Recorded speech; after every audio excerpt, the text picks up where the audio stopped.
कोई शुभ काम करने के लिए आप घर से बाहर निकलते हैं और आपके सामने कोई आकर कुछ ऐसी अनहोनी बात करते हैं, आपकी जुबान से निकलने वाली सबसे पहले शब्द होगी शुभ शुभ बोला करो। हाँ, ये सच बात है। इस संसार में हर कोई शुभ वचन को सुनना चाहते हैं। कोई ऐसे शाप के वचन को, कोई ऐसे बददुआओं को, कोई ऐसे गलत शब्दों को नहीं सुनना चाहता। यह किसी व्यक्ति की बात नहीं है, ये हर मनुष्य की बात है। इस संसार में पैदा हुआ हर एक व्यक्ति भलाई को सुनना चाहता, अच्छाई को सुनना चाहता है, शुभ वचनों को सुनना चाहता है। शुभ वचनों की हमारे संदेश को आगे बढ़ाते समय आशीर्वाद के जो शब्द हमने कल ध्यान किया था, किस तरह मूसा ने उनसे कहा था कि रिजम की पहाड़ के ऊपर से आशीष के वचनों को बोला करो और एबाल पहाड़ के ऊपर से शाप के शब्द को सुनाया करना। आशीर्वाद किस प्रकार से मिलते हैं, इन वचनों को हम लोग गौर करते जाएंगे। इस बात को बहुत अच्छी तरह से समझने के लिए हम लोग इस प्रकार से देखेंगे।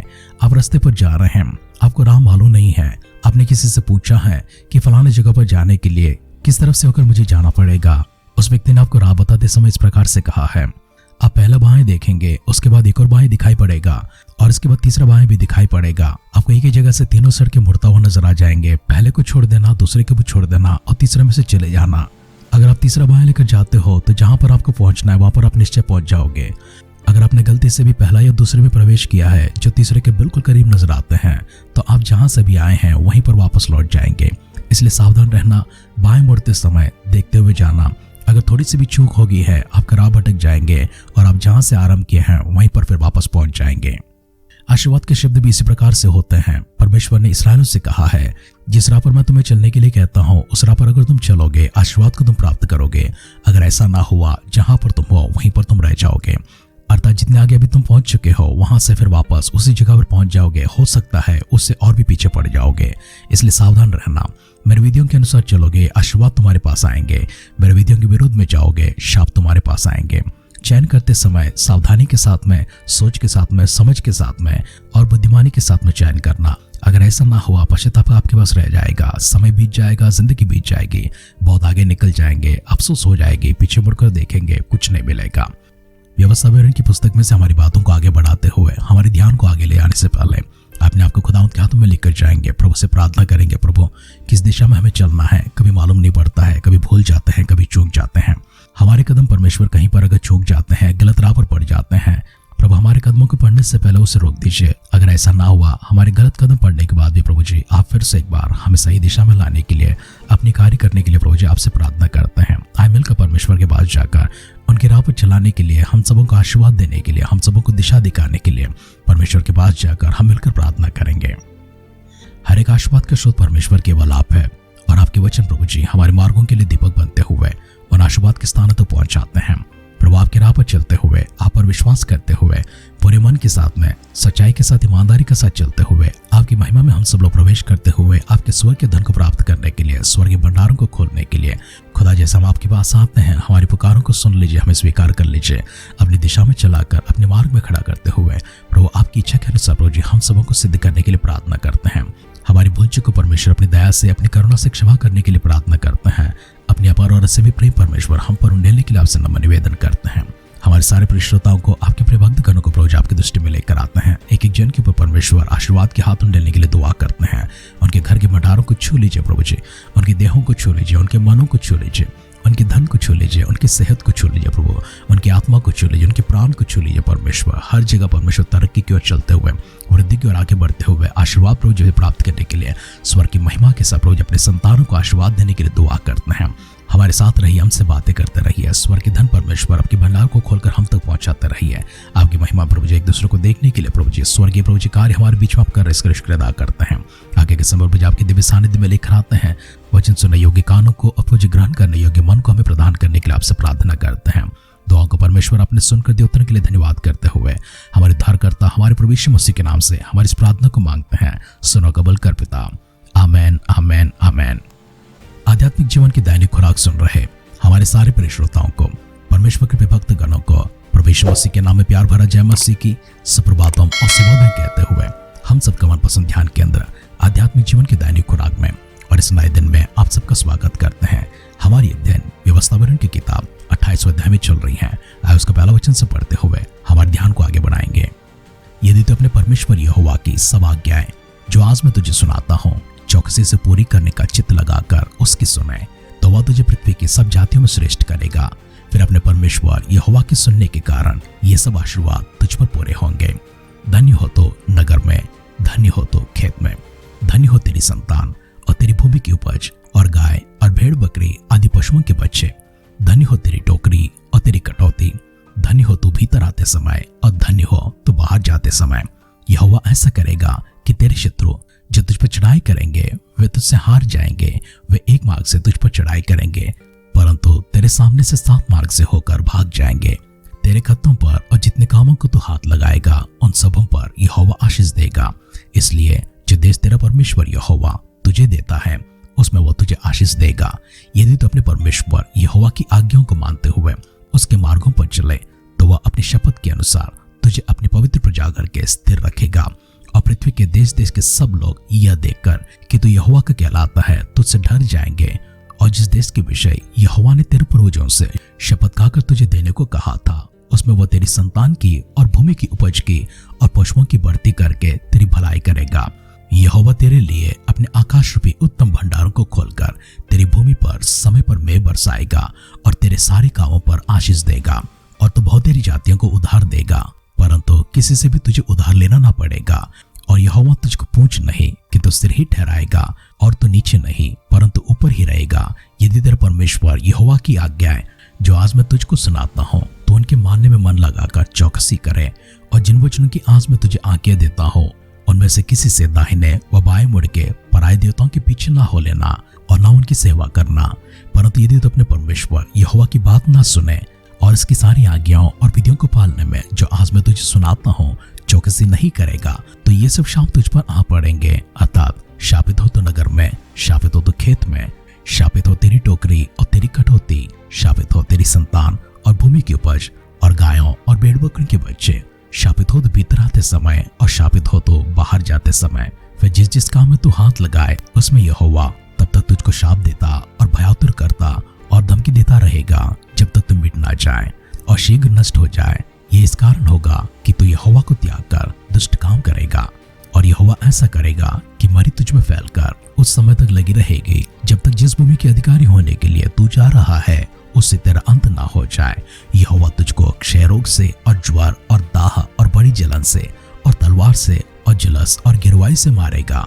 और ये उस समय तक तेरा पीछा किया करेंगे तब तक तो सत्यानाश हो जाएगा। और तेरे सिर के ऊपर आकाश पीतल का और तेरे पांव के तले भूमि लोहे की हो जाएगी। यहोवा तेरे देश में पानी के बदले बालू और धूलि बरसाएगा। वह आकाश से तुझ पर यहाँ तक बरसेगा कि तू सत्यानाश हो जाएगा। यहोवा तुझको शत्रुओं से हरवाएगा और तू एक मार्ग से उनका सामना करने जाएगा परंतु 7 मार्ग से होकर उनके सामने से भाग जाएगा। और पृथ्वी के सब राज्यों में मारा मारा फिरेगा। और तेरी लौत आकाश के भांति भांति के पक्षियों और धरती के पशुओं का आहार होगी और उनका कोई हाँकने वाला ना होगा। यहोवा तुझको मिस्र के से फोड़े और बवासीर और दाद और खुजली से ऐसा पीड़ित करेगा कि तू चंगा न हो सकेगा। और जैसा अंधा अंधियारे में टटोलता है वैसे ही तू दिन दोपहर में टटोलता फिरेगा। और तेरे काम काज सफल न होंगे और तू सदा केवल अंधेरा सहता और लुटता ही रहेगा और तेरा कोई छुड़ाने वाला ना होगा। तू स्त्री से ब्याह की बात लगाएगा परंतु दूसरा पुरुष उसको भ्रष्ट करेगा। घर तो बनाएगा परंतु उसमें बसने न पाएगा। दाख की बारी तो लगाएगा परंतु उसके फल खाने ना पाएगा। तेरा बैल तेरी आंखों के सामने मारा जाएगा और तू उसका मांस खाने ना पाएगा। तेरा गधा तेरी आंख के सामने लूट में चला जाएगा और तुझे फिर ना मिलेगा। तेरी भेड़ बकरियां तेरे शत्रुओं के हाथ लग जाएंगी और तेरी ओर से उनका कोई छुड़ाने वाला ना होगा। तेरे बेटे बेटियां दूसरे देश के लोगों का हाथ लग जाएगा और उनके लिए चाव से देखते देखते तेरी आंख रह जाएगी और तेरा कुछ बस ना चलेगा। और तेरी भूमि की उपज और तेरी सारी कमाई एक अनजाने देश के लोग खा जाएंगे और सर्वदा तो केवल अंधेरा सहता और पीसा जाता रहेगा। यहाँ तक कि तो उन बातों के कारण जो अपनी आंखों से देखेगा पागल हो जाएगा। यहोवा तेरे घुटनों और टांगों में वरन नख से सिक तक भी असाध्य फोड़े निकाल कर तुझको पीड़ित करेगा। यहोवा तुझको उस राजा समेत जिसको तू अपने ऊपर ठहराएगा तेरी और तेरे पूर्वजों से अनजाने एक जाति के बीच पहुंचाएगा और उसके मध्य में रहकर तू काठ और पत्थर के दूसरे देवताओं की उपासना और पूजा करेगा। और उन सब जातियों में जिनके मध्य में यहोवा तुझको पहुंचाएगा वहां के लोगों के लिए तो चकित होने का और दृष्टांत और शाप का कारण समझा जाएगा। तो खेत में बीज तो बहुत सा ले जाएगा परंतु उपज थोड़ी ही बटोरेगा क्योंकि टिड्डियां उसे खा जाएंगे। तो दाग की बारियां लगाकर उनमें काम तो करेगा परंतु उनके दाग का मधु पीने ना पाएगा वरन फल भी तोड़ने ना पाएगा क्योंकि कीड़े उनको खा जाएंगे। तेरे सारे देश में जलपाई के वृक्ष तो होंगे परंतु उनका तेल तो अपने शरीर में लगाने ना पाएगा, क्योंकि वे जड़ जाएंगे। तेरे बेटे बेटियां तो उत्पन्न होंगे, परंतु तेरे रहेंगे नहीं, क्योंकि वे बंधुआई में चले जाएंगे। तेरे सब वृक्ष और तेरी भूमि की उपज टिड्डियां खा जाएंगे। जो परदेशी तेरे मध्य में रहेगा वो तुझसे बढ़ता जाएगा और तू आप घटता चला जाएगा। वो तुझको उधार देगा, परंतु तू उसको उधार ना दे सकेगा। वो तो सिर और तू तो पूंछ ठहरेगा। तुझे अपने परमेश्वर यहोवा की दी हुई आज्ञाओं और विधियों को मानने में उसकी ना सुनेगा, इस कारण ये सब शाप तुझ पर आ पड़ेंगे और तेरे पीछे पड़े रहेंगे और तुझको पकड़ेंगे और अंत में तो नष्ट हो जाएगा। और वे तुझ पर और तेरे वंश पर सदा के लिए बने रहकर चिन्ह और चमत्कार ठहरेंगे। तुझे सब पदार्थ की बहुतायत होने पर भी आनंद और प्रसन्नता के साथ अपने परमेश्वर यहोवा की सेवा नहीं करेगा। इस कारण तुझको भूखा, प्यासा, नंगा और सब पदार्थों से रहित होकर अपने उन शत्रुओं की सेवा करनी पड़ेगी जिन्हें यहोवा तेरे विरुद्ध भेजेगा। और जब तक तू नष्ट न हो जाए तब तक वो तेरी गर्दन पर लोहे को जुआ डाल रखेगा। यहोवा तेरे विरुद्ध दूर से वरन पृथ्वी की छोर से वेग उड़ने वाले उखाम किसी एक जाति को उड़ा ले आएगा, जिसकी भाषा को तू ना समझेगा। उस जाति के लोगों का व्यवहार क्रूर होगा। वे ना तो बूढ़ों का मुंह देखकर आदर करेंगे और न बालकों पर दया करेंगे। और वे तेरे पशुओं के बच्चे और भूमि की उपज यहाँ तक खा जाएंगे कि तू नष्ट हो जाएगा। और वे तेरे लिए न अन्न और न नया दाग मधु और नया टटका तेल और ना बछड़े और ना मेमने छोड़ेंगे, यहाँ तक कि तू सत्यानाश हो जाएगा। और वे तेरे परमेश्वर यहोवा के दिए हुए सारे देश के सब फाटकों के भीतर तुझे घेर रखेंगे। वे तेरे सब फाटकों के भीतर तुझे उस समय तक घेरे रखेंगे जब तक तेरे सारे देश में से तेरी ऊंची ऊंची और दृढ़ शहरपनाह है जिन पर तू भरोसा रखेगा गिर ना जाए। तब गिर जाने और उस सकेती के समय जिसमें तेरे शत्रु तुझको डालेंगे, तो अपने निज जन्माए बेटे बेटियों का मांस जिन्हें तेरे परमेश्वर यहोवा तुझको देगा खाएगा। और तुझ में जो पुरुष कोमल और अति सुकुमार हो वह भी अपने भाई और अपने प्राण प्यारी और अपने बचे हुए बालकों को क्रूर दृष्टि से देखेगा। और वह उनमें से किसी को भी अपने बालकों के मांस में से जो वह आप खाएगा कुछ न देगा। क्योंकि गिर जाने और सकेती में जिसमें तेरे शत्रु तेरे सारे फाटकों के भीतर तुझे घेर डालेंगे, उसके पास कुछ न रहेगा।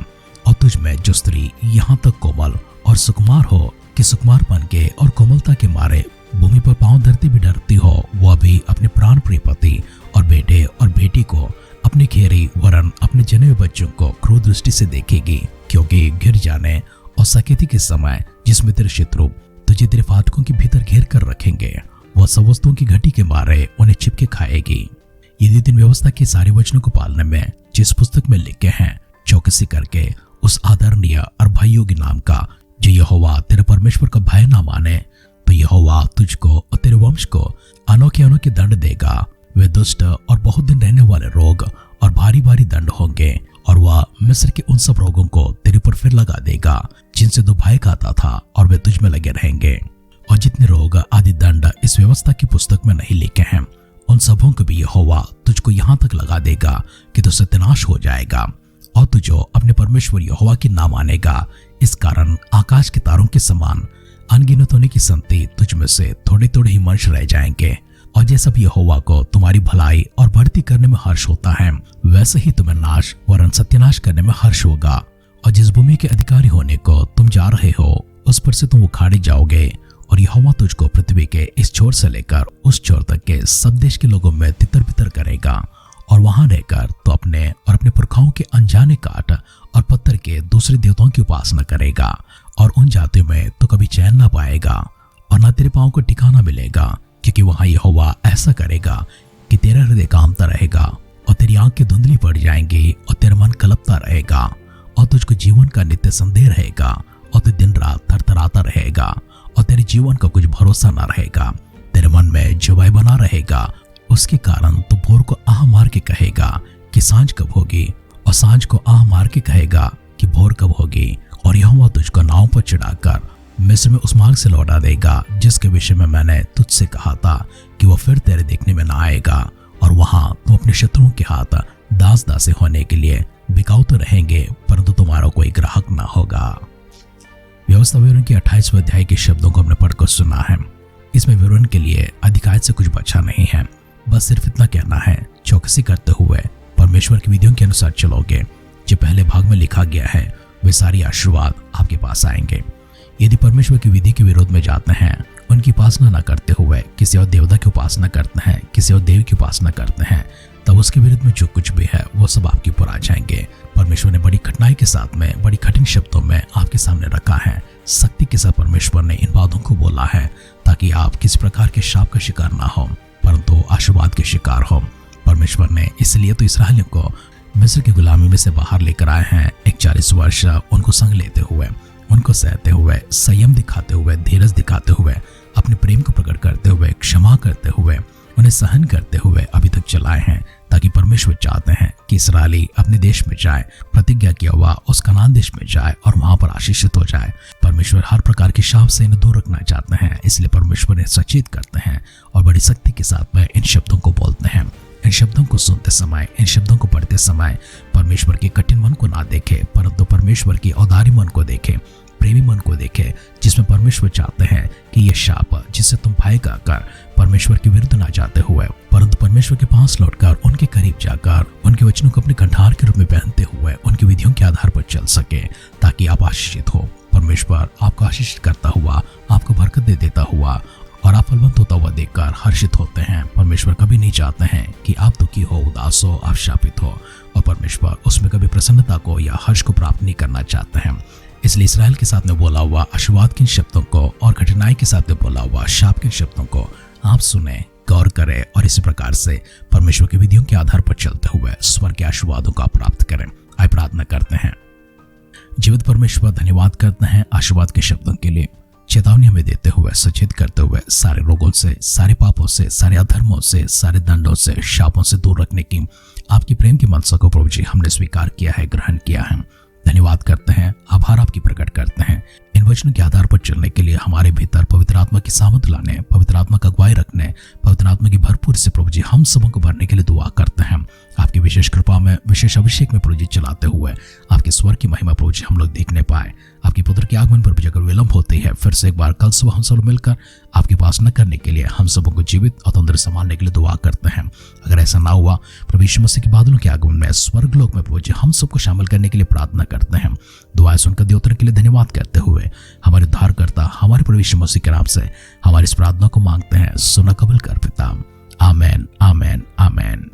आध्यात्मिक जीवन की दैनिक खुराक कल सुबह फिर से एक बार एक नए वचन को लेकर, नए आशीर्वाद को लेकर, नई सामर्थ से आपको भरने के लिए, परमेश्वर की महिमा में स्पर्श आपके ऊपर उतराने हेतु और आपको बरकतों से भरने हेतु, सर्वसामर्थ से भरने हेतु, आप सबों को नई दिशा में चलाते हुए, आपके जीवन में तरक्की और वृद्धि की ओर बढ़ाते हुए, स्वर्ग की ओर आपकी दिशा को बदलकर आपके कदमों को चलाते हुए स्वर्गलोक में प्रवेश करवाने का एक मनसा के साथ में नए वचन को लेकर आध्यात्मिक जीवन की दैनिक खुराक कल सुबह फिर से एक बार आपके सामने, आपके घर पर हाजिर होगी।